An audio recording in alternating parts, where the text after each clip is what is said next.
انا بالنسبه لي تيطراوي واحد من عبد الله وبن طالب لازم يكونوا في القائمه، ولا نجيبهم في ثلاثه ونحي واحد من وسط الميدان الدفاعي اللي عندي، ولا نحي واحد من وسط الميدان الهجومي واللي عندنا فيه شكون؟ مازا، شايبي وعوار. مازا بالتاكيد ما لازمش يروح، افضل نجم صاعد في المنتخب الوطني، ونحيو علينا افضل نجم صاعد، هذه صاي فات عليها الزمن، دركا راهو من افضل اللاعبين في المنتخب الوطني كمشاركه كتقييم كاسترجاع كالتحامات من بين الافضل، وزيد عليها حار سجل 4 اهداف وصنع هدف. شايبي العام اللي فات نقولوا ما لعبش، كاين ايكيتيكي ومرموش ما قدرش يلعب معاه، العام هذا راهو لعب كل المباريات تشامبيونز ليغ وفي الدوري، 6 اسيست وهدف واحد.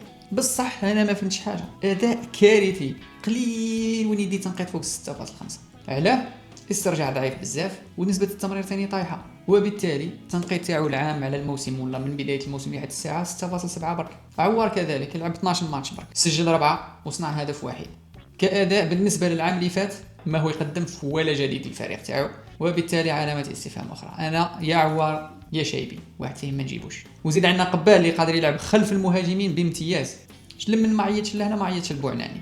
انا في الفريق تاعي ما نعيطلوش، لاعب بالك 3 مباريات العام هذا ما قدم ولا شيء، بخلاف الهدف الرابع هذاك اللي سجلوه في الدقيقه 94 وزيد وراها دار اسيست، ما دار والو. وزيد بالاضافه انه المدرب تاعو ماهوش يلعب فيه في وسط الميدان، راهو يلعب فيه كمهاجم صريح، رغم ذلك ما يسجل ما يصنع في الوقت الحالي، ما عنده حتى بلاصه في المنتخب الوطني.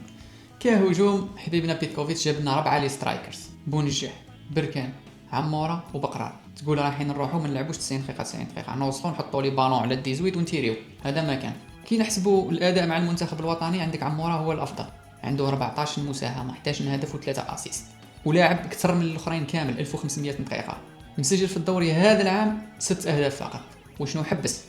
عندك الدوري الالماني ككل، نحي هاري كين اللي راه مسجل 16 ولا 18 ماني الشافي، يولي افضل هداف 8، تسمى هو مسجل 6 هدفين يلحقوا.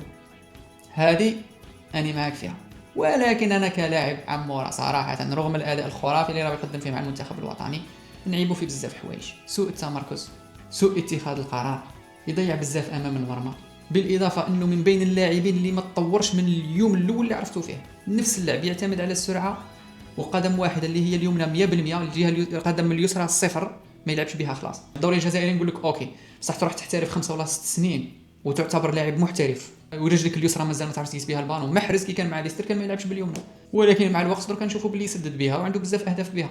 نحكيو بالك على السوجي هذا في يوم اخر. اللاعبين الاخرين او المهاجمين الاخرين في 3 لاعبين حوالي 1000 ساعه، بونجاح وبقران عندهم 12 مساهمه مع بعضهم، اما بركان فعنده 9 مساهمات فقط هذا الموسم، باحتساب ثنائيه البحرين. كنقطه سوداء البونجاح مسدد 50 تسديده باش سجل هذوك الاهداف، بقرار 34 تسديده، عمورة 29 وبركان 23. كنقطه سوداء اخرى البونجاح التمريرات الصحيحه تاعو 68%، يعني جل تمريرات ولا نصف تمريراته خاطئه، الا انه يسترجع كرات بزاف، وهذه اللي حيرتني انا. كي حيرتني رحت نفتش عليها اكتشفت باللي بسبب اللاعب العشوائي اللي لعبوا في الدوري القطري. كي كان مع السد كان شويه تكتيك، راح لهادي الشمال ما عندهم لا تكتيك لا والي، تسمى بونجاح تلقاه في الدفاع في الهجوم جناح وسط الميدان يلعب كلش، لاعب عشوائي، على هذه يسترجع كرات بزاف. كون جات لي انا صراحه واحد فيهم نجيبه برا، كنت نخمم قاعد نقول نرمي بركان، وشنو بعد كي خممت بيان لقيت باللي بركان قادر نحتاجه في بعض المباريات اللي اللعب يكون مقفول. في الجناح الايمن عندنا 3 مبدعين في 3، رياض محرز 13 مساهمه 4 اهداف و9 اسيست، تقييم العام 7.5. حاج موسى 7.4 كتقييم عام. وعندك قبال اللاعب اللي راح نطبل له بزاف في هذا الفيديو، قبال عنده 11 مساهمه. الشيء اللي تحسب المحرز انه لاعب بريسيس بزاف ورزين، تيرا 15 مره برك، تسمى من اللاعبين هذوك اللي يكون ما يشوفهاش سير داخله ما يتيريش.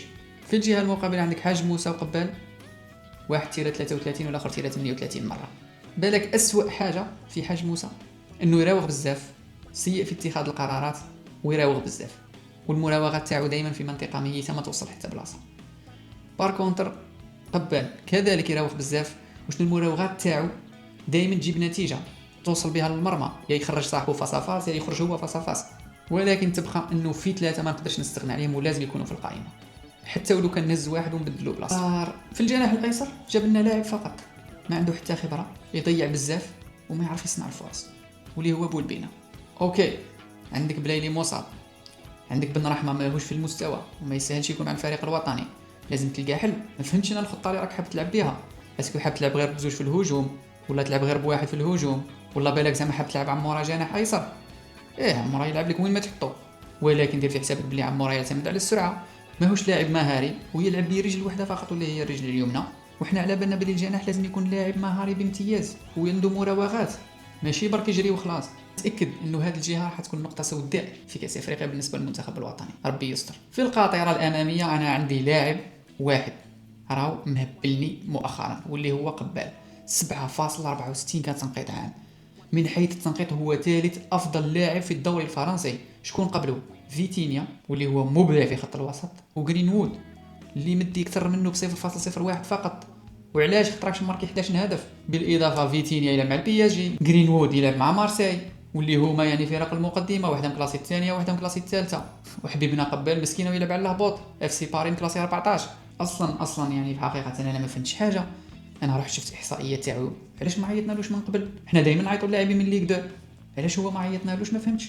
لانه شفت الاحصائيات تاعو العام اللي فات واللي قبله ثاني الاحصائيات رائعه، عنده مساهمات 13 في العام، يلعب كل المباريات تفوت 2500 دقيقه، والتنقيط الثاني تاعو كل عام فوق 7.3. واش راح نزيدو اكثر من هيك يا بيت كوكوكو؟ هذا اللاعب لازم يكون اساسي، دبر راسك.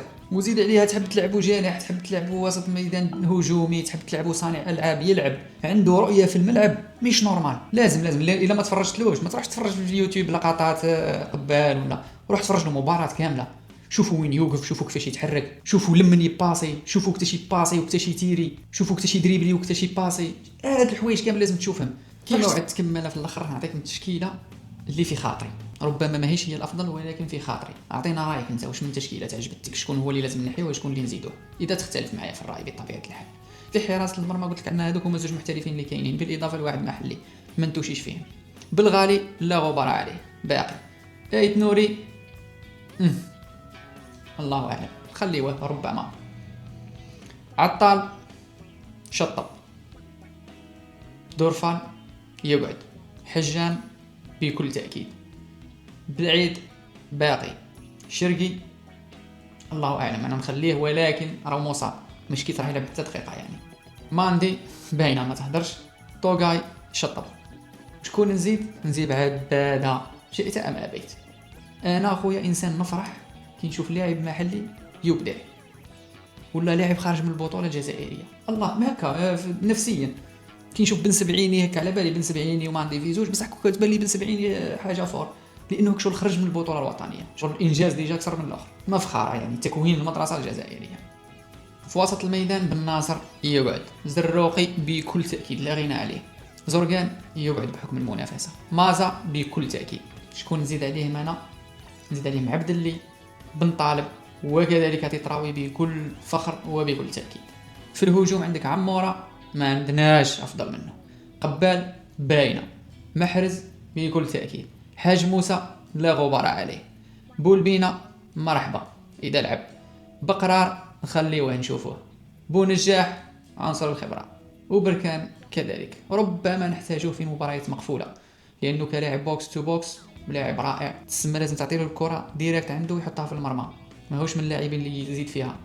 بالاضافه الراسيات يلعب راسيات مليح. مازال جوار واحد خاص في القائمه باش يوليو 28، وبالتالي نخلي لك اللي كنت باش تخير بين بوداوي، عوار وشيبي. شكون تدي؟ خلينا رايك في التعليقات. حتى لهنا نكونوا صاي فيريفينا التشكيله، ما عندنا ما نزيدوا عليها. نروحوا الان لمجموعه المنتخب الجزائري وحظوظه في التاهل من دور المجموعات.